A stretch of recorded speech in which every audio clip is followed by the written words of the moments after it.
ಪ್ರದೇಶದ ತುಂಗಾಭದ್ರಾ ನದಿ ತೀರದ ಪವಿತ್ರ ಕ್ಷೇತ್ರ ಮಂತ್ರಾಲಯ. ಸುಮಾರು 1600ನೆಯ ಶತಮಾನದ ಕೊನೆಯ ಭಾಗದಲ್ಲಿ ಒಂದು ಪವಾಡ ಘಟನೆ ನಡೆಯುತ್ತೆ. ಈ ಪವಾಡದ ಘಟನೆಯನ್ನ ನಾನ್ ನಿಮ್ ಮುಂದೆ ಹೇಳಕ್ ಬಂದಿದ್ದೀನಿ. ನದಿ ತೀರ ಅಂದ್ರೆ ನದಿ ಮೃದುವಾಗಿ ಹರಿತಾ ಇತ್ತು.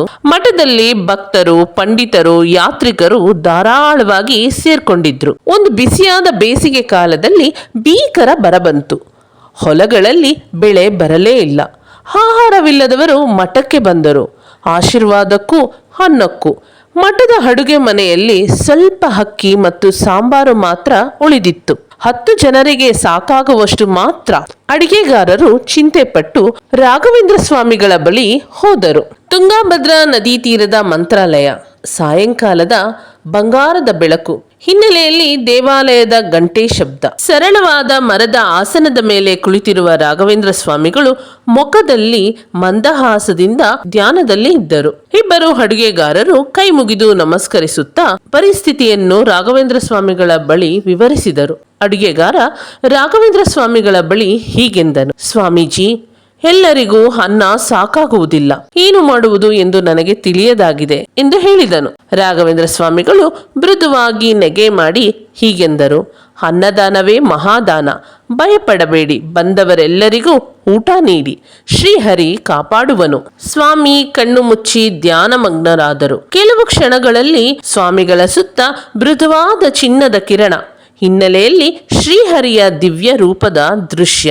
ಆಹಾ, ಮನೋಹರವಾಗಿತ್ತು. ಅಡುಗೆಗಾರರು ಭಕ್ತರಿಗೆ ಊಟ ಬಡಿಸಲು ಆರಂಭಿಸಿದರು. ಆದರೆ ಅದ್ಭುತ, ಪಾತ್ರೆಗಳಲ್ಲಿದ್ದ ಅನ್ನ ಸಾಂಬಾರ್ ಎಷ್ಟೇ ತೆಗೆದರೂ ಖಾಲಿಯಾಗಲೇ ಇಲ್ಲ. 100 ಜನ ತೃಪ್ತಿಯಾಗಿ ಊಟ ಮಾಡಿದರು. ಎಲ್ಲರೂ ತೃಪ್ತರಾಗಿದ್ದರು. ಪಾತ್ರೆಗಳು ಇನ್ನೂ ತುಂಬಿಕೊಂಡವು. ಇದೆಂತ ಮಹಾಮಹಿಮೆ! ಅನ್ನದ ಪಾತ್ರೆಯ ಮೇಲೆ ಎಷ್ಟು ತೆಗೆದರೂ ಖಾಲಿಯಾಗದೆ ತುಂಬಿಯೇ ಇದೆ. ಅಡುಗೆಗಾರನ ಕಣ್ಣಿನಲ್ಲಿ ಆಶ್ಚರ್ಯ, ಭಕ್ತರ ಮುಖದಲ್ಲಿ ಸಂತೋಷ. ಭಕ್ತರಿಗೆ ಹಂತ ಹಂತವಾಗಿ ಅನ್ನ ಸೇವೆ. ಪಾತ್ರೆಯ ಮಟ್ಟ ಬದಲಾಗಲೇ ಇಲ್ಲ. ಮಕ್ಕಳು ನಗುತ್ತಾ ನಗುತ್ತಾ ಊಟ ಸವಿಯುತ್ತಿದ್ದರೆ ಹಿರಿಯರು ಆಶೀರ್ವದಿಸುತ್ತಿದ್ದರು. ಗಂಟೆ ಶಬ್ದಗಳು, ಭಜನೆಗಳು ಗಟ್ಟಿಯಾಗಿ ನಡೆಯುತ್ತಿತ್ತು. ಸೇವಾ ಭವನ ಖಾಲಿ. ಪಾತ್ರೆಗಳಲ್ಲಿ ಇನ್ನೂ ಅನ್ನ.